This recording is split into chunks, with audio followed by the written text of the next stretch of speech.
Well, it's AAMI Victoria Derby Eve here in Melbourne, and there are a few bigger players when the Spring Carnival hits town than the First Lady of Racing, Gai Waterhouse. And we're here at her stables this afternoon having a chat to her about some of her key runners on Saturday. Gai, thank you for having us here, and let's talk about the Derby straight away with your horse Niagara, the colt who you've got down here.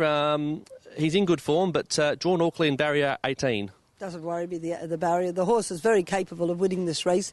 His run in the Norman Robinson was excellent. It was a very exciting run. He had excuses why he didn't win. He's gone ahead since then. I thought really gone ahead. He's bred impeccably by Costa de Lago, out a beautiful mare that will run this trip. He's strong, he's masculine, and he's primed to do the job. What about the extra trip in distance, 2,500? Hasn't seen anything further than 2,000? Most of the horses in the race haven't either, so he's in the same boat. What about the barrier 18? How do you plan that in terms of your tactics overnight? I haven't got any at present. I'll wait till tomorrow morning. I'll wait till the final fields are out. I'll look at my husband's speed maps. I'll have a talk with Nash. I'll just I'll sleep on it. But you know, he's a front-running horse. He's a horse that races on the speed. He's a very nice horse that will be very hard to beat. Is there another horse outside the favourite, Manawiniwi, who you're concerned about as a danger in the race? Well, they're all dangers. You know, to get to the Derby field, they've got to be very special horses. They've got to be, you know, the creme de la creme. And that's exactly what the field is. So any one of them, if the circumstances go their way, the favourite's the horse to beat. The favourite's in form. He ran very impressively at Moonee Valley last Saturday. So you're confident? Yes. As always. Now, in the Maya Classic, you've got More Joyous, the mare you love to bring down to Melbourne, and her form here is always impeccable. How is she going into the Group 1 race tomorrow? I'm delighted with her. She's done everything right. I thought her win the other day was extremely meritorious. You know, she was well and truly beaten at Caulfield, and she dug so deep. And that's the sign of a great racehorse.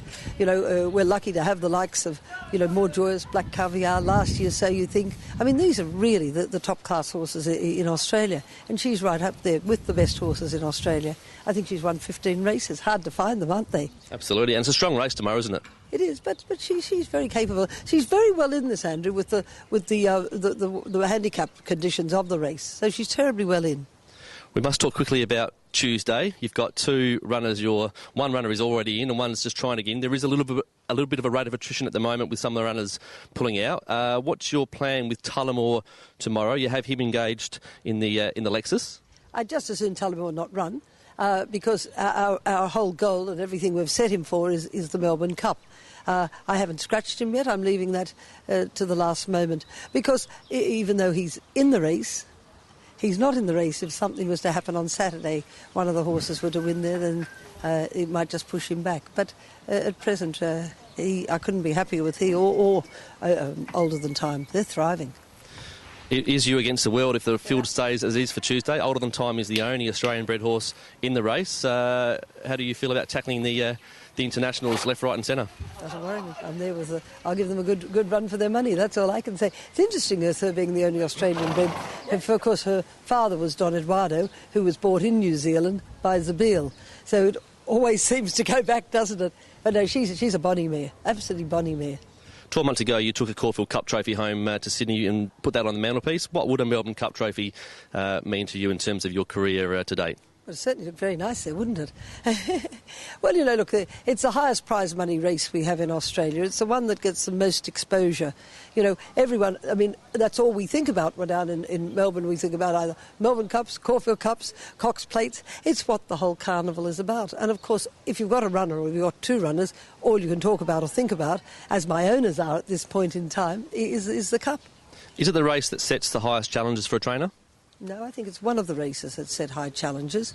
It's certainly not the highest one, but it's a wonderful race that's been wonderfully promoted by the VRC over the last 20 years, and it's a race. It's an insurance test for those horses, and that's what people like to see. You know, it's a real test of stamina and ability and tactics also. We wish you well on Tuesday with hopefully two horses in the Emirates Melbourne Cup, but of course tomorrow on AAMI Victoria Derby Day with Niagara, and of course More Joyous. Thank you so much, Andrew. Thank you, everybody. Gai Waterhouse here joining us on the eve of AAMI Victoria Derby Day. We hope to see you trackside.